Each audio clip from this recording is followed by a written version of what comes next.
ప్రభువైన యేసుక్రీస్తు నామంలో నా యొక్క ప్రత్యేకమైనటువంటి వందనాలు సమర్పించుకుంటూ ఉన్నా. ఈ యొక్క సమయమందు ఒక ప్రాముఖ్యమైనటువంటి ఒక ప్రశ్నను మీ మధ్య పంచుకోవాలని ఆశపడుతూ ఉన్నా. కొరింథీయులకు రాసినటువంటి మొదటి పత్రిక మొదటి అధ్యాయము 13వ వచనాన్ని ఈ యొక్క సమయమందు మీ మధ్య నేను వివరించాలని ఆశపడుతూ ఉన్నాను. కొరింథీయులకు రాసినటువంటి మొదటి పత్రిక మొదటి అధ్యాయము 13వ వచనంలో క్రీస్తు విభజింపబడి ఉన్నాడా? ఈ యొక్క ప్రశ్నకు సమాధానాన్ని మనం ఆలోచన చేస్తాం.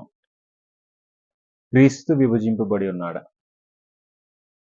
క్రీస్తు విభజింపబడి ఉన్నాడా అని పౌలు గారు అడిగేటటువంటి ఈ యొక్క ప్రశ్నను బట్టి ఆలోచన చేసినట్లయితే ప్రశ్న ఎందుకు అడిగాడు, అడగడానికి గల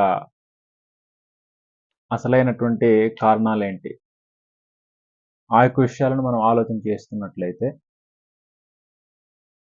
కొరింథీయులకు రాసిన మొదటి పత్రిక మొదటి అధ్యాయము 10వ వచనంలో సహోదరులారా మీరందరూ ఏకభావంతో మాట్లాడవలనని, మీలో కక్షలు లేక ఏక మనసుతోనూ ఏక తాత్పర్యంతోనూ మీరు సన్నద్ధులై ఉండవలనని మన ప్రభువైన యేసుక్రీస్తు పేరట మిమ్మల్ని వేడుకొనుచున్నాను అని అన్నాడు. మీరు చాలా జాగ్రత్తగా గమనించాలి.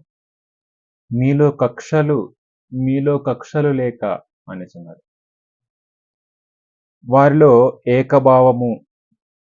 ఏకభావముతో మాట్లాడవలనని, మీలో కక్షలు లేక ఏక తాత్పర్యంతోనూ ఏక మనసుతోనూ ఏక తాత్పర్యంతోనూ.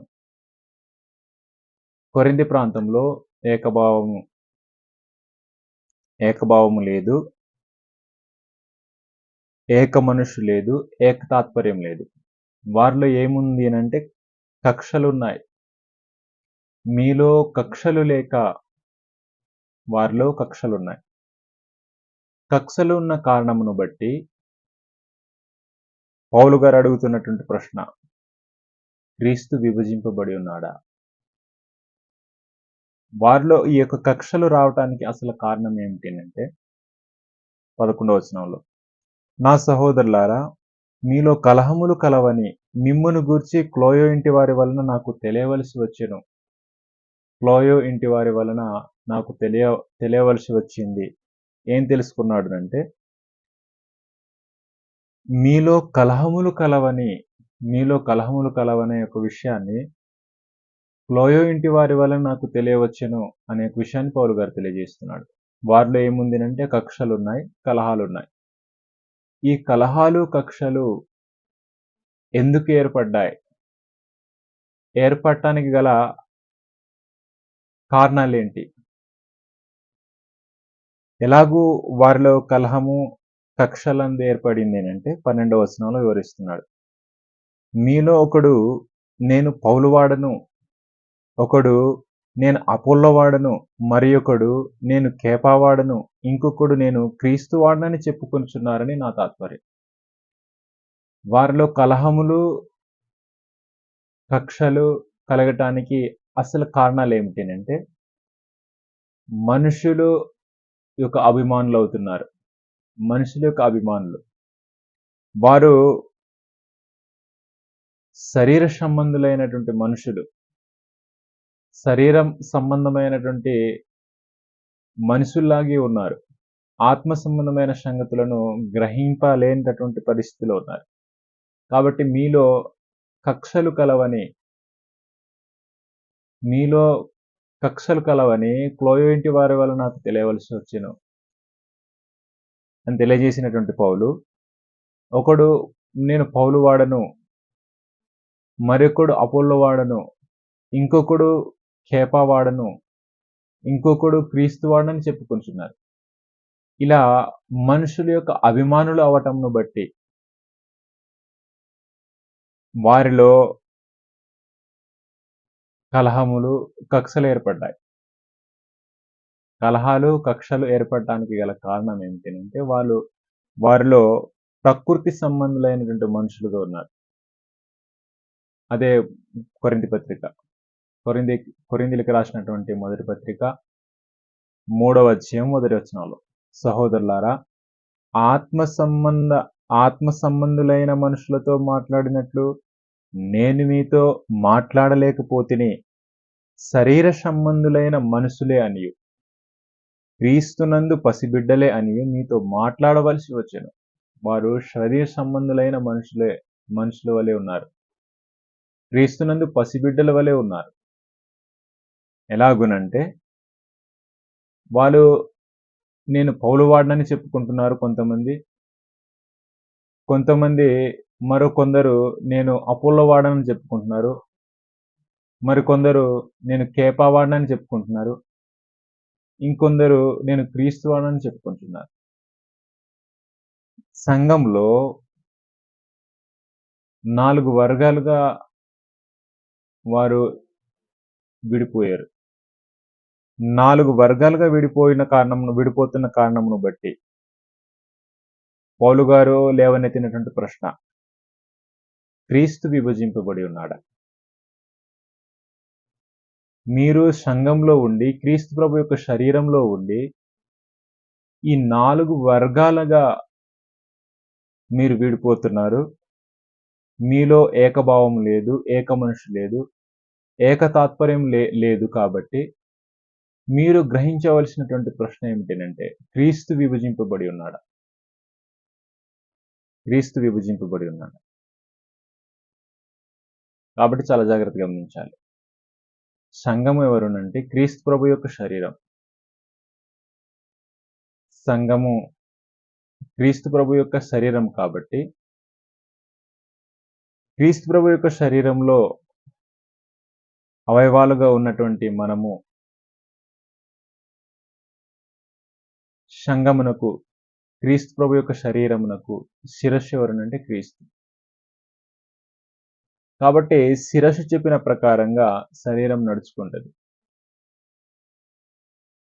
కాబట్టి ఇక్కడ మనం గ్రహించవలసింది ఏమిటంటే శిరస్సు శరీరము ఏకభావము, ఏక మనసు, ఏక తాత్పర్యం కలిగి ఉంటది. శిరస్సు చెప్పిన ప్రకారంగా శరీరం చేస్తుంది.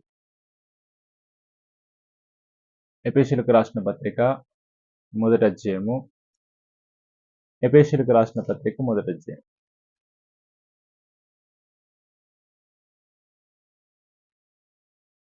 ఎఫెసీయులకు రాసిన పత్రిక మొదటి అధ్యాయము 22వ వచనం నుంచి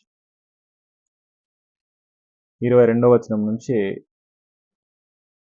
చదువుదాం. మరియు సమస్తమును ఆయన పాదముల క్రింద ఉంచి సమస్తము పైన ఆయనను సంఘమునకు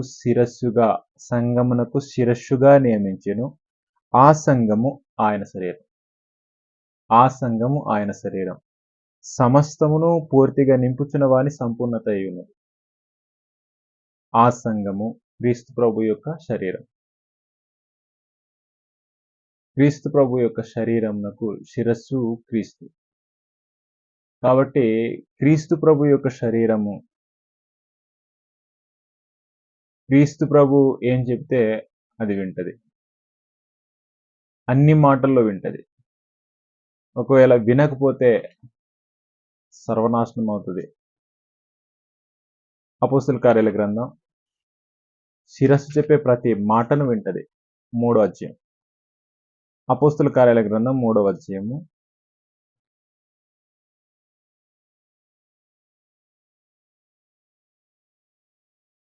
22వ వచనం. 22వ వచనం. 22, 23 వచనాలు.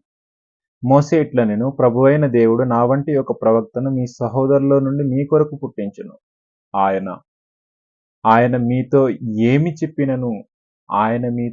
చెప్పినను అంటే శిరస్సు అయి ఉన్నటువంటి క్రీస్తు ప్రభు ఏమి చెప్పినను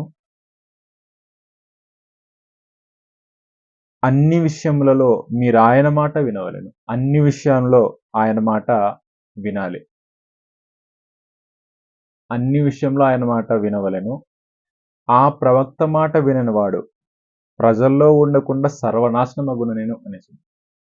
కాబట్టి శిరస్సు అయినటువంటి క్రీస్తు ఏ విషయాలు మనకు ఆజ్ఞాపిస్తాడో అన్ని విషయాలను క్రీస్తు ప్రభు శరీరమైనటువంటి సంఘము వింటది. కాబట్టి క్రీస్తు ప్రభు ఏదైతే ఆజ్ఞాపిస్తాడో, ఆజ్ఞాపించిన ప్రతి సంగతులను గైకోవాలి. మత్తయి సువార్త 28వ అధ్యాయం. మత్తయి సువార్త 28వ అధ్యాయము.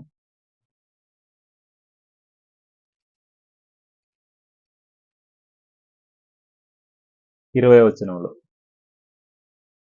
నేను మీకు ఏ ఏ సంగతులను ఆజ్ఞాపించితినో,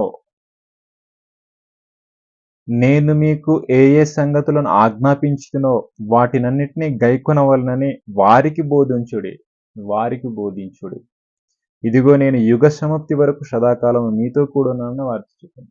ఇది చాలా జాగ్రత్తగా గమనించాలి.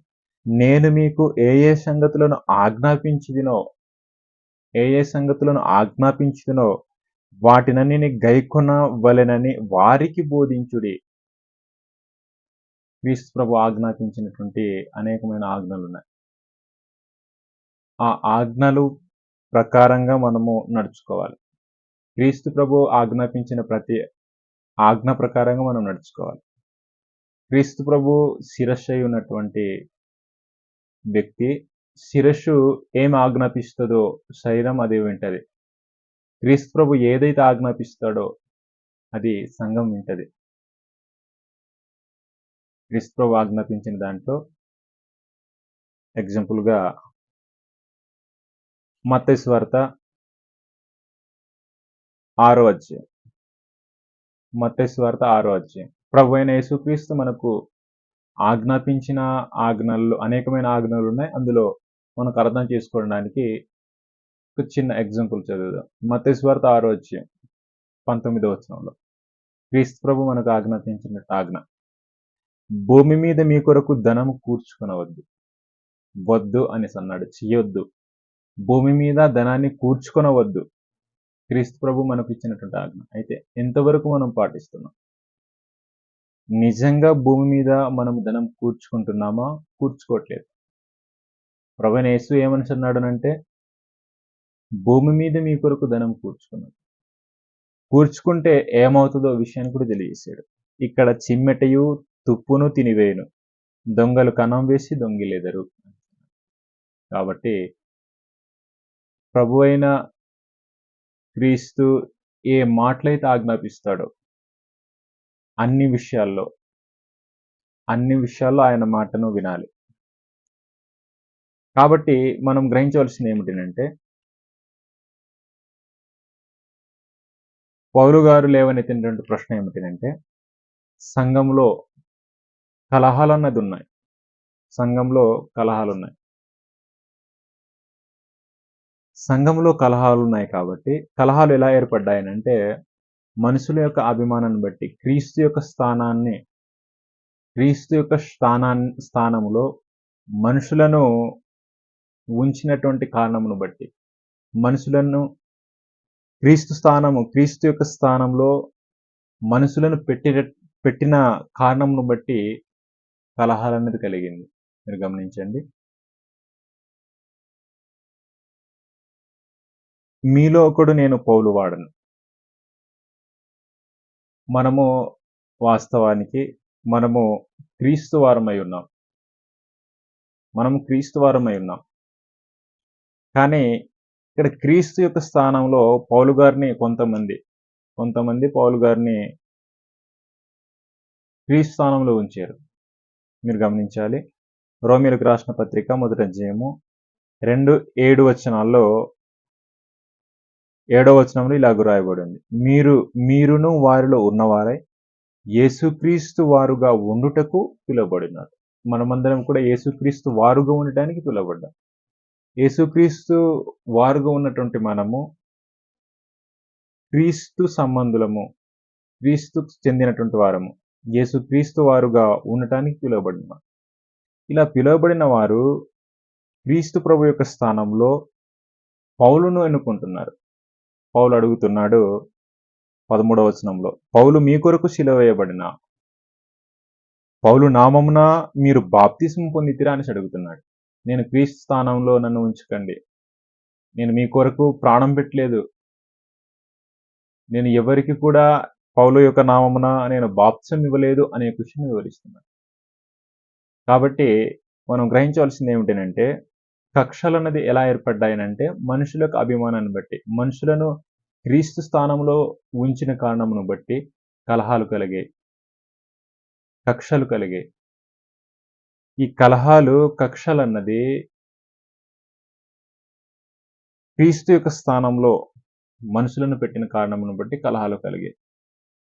అయితే సంఘంలో కలహాలు లేవు అనే ఒక విషయాన్ని గ్రహించాలి. కొరింథీయులకు రాసినటువంటి మొదటి పత్రిక 11వ అధ్యాయము 16వ వచనంలో. ఎవడైనను కలహప్రియుడుగా కనబడిన యెడల మాలోనైనను దేవుని సంఘంలోనైనను ఇట్టి ఆచారం లేదని వాడు తెలుసుకొనవలెను. కాబట్టి సంఘములో కలహాలకు చోటే లేదు. కలహము కలిగినటువంటి వాడు కలహప్రియుడు. ఎవడైతే కలహప్రియుడుగా ఉన్నాడో అతను తెలుసుకోవలసినటువంటి విషయం ఏమిటనంటే, మాలోనైనను దేవుని సంఘంలోనైనను ఇట్టి ఆచారం లేదు. కక్షలు చూపించేటటువంటి వాతావరణం ఇందులో లేదు. మాలోనైనను దేవుని సంఘంలోనైనను ఇట్టి ఆచారం లేదని తెలుసుకోవాలి. కాబట్టి పౌలు గారు లేవనెత్తినటువంటి ప్రశ్న ఏమిటనంటే, క్రీస్తు ప్రభు విభజింపబడి ఉన్నాడా? శిరస్సు వేరు, శరీరము వేరై ఉన్నాడా? శరీరంలో ఉన్నటువంటి శిరస్సు ఇప్పుడు క్రీస్తు ప్రభు ఎలాగూ విభజింపబడి ఉన్నాడు? క్రీస్తు విభజింపబడి ఉన్నాడా? ఎలా విభజింపబడి ఉన్నాడు క్రీస్తు? తల ఒక పక్క, శరీరం ఒక పక్క విడిపోయిందా? ఎలా విడిపోయాడు అని ఇక్కడ ప్రశ్నిస్తున్నాడు. క్రీస్తు విభజింపబడి ఉన్నాడా? మీరెందుకు విభజన చేస్తున్నారు? ఈ 4 వర్గాలుగా విభజన ఎందుకు చేస్తున్నారు? క్రీస్తు విభజింపబడ్డాడా? క్రీస్తు ప్రభు సంఘమునకు శిరస్సై ఉన్నాడు. క్రీస్తు ప్రభు సంఘము క్రీస్తు ప్రభు శరీరమై ఉంది. సంఘము క్రీస్తు ప్రభు శరీరమైనప్పుడు ఆ సంఘానికి శిరస్సు క్రీస్తు అయినప్పుడు ఎలాగూ క్రీస్తు విభజింపబడ్డాడు అని పౌలు గారు అడుగుతున్నారు. కాబట్టి ఈ విభజన అన్నది సంఘంలోనైనను మాలోనైనను విభజన అనేటటువంటిది అట్టి ఆచారం అన్నది సంఘంలోనైనను మాలోనైనను లేదని వాడు తెలుసుకొనవలెను అనే విషయాన్ని మాట్లాడుతున్నాడు. కాబట్టి ఒక్క శరీరము ఉండటానికి పిలువబడిన మనము ఏకభావము, ఏక మనసు, ఏక తాత్పర్యం కలిగి నివసించాలి.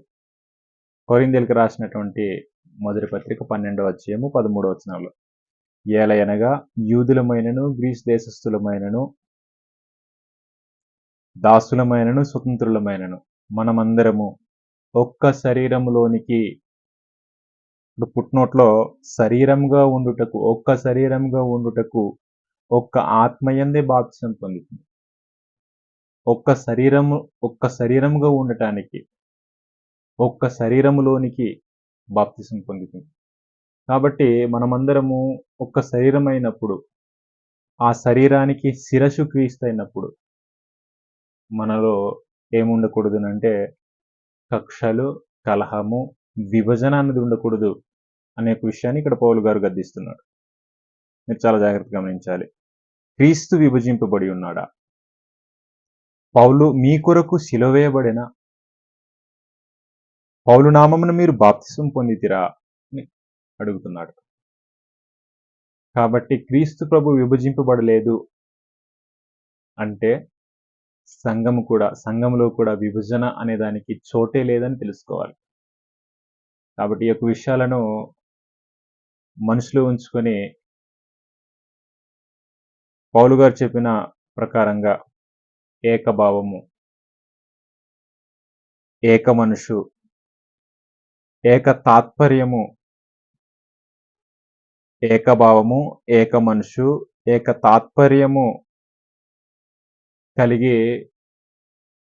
సంఘంలో నివసించాలని పౌలు గారు ఇక్కడ తెలియజేస్తున్నాడు.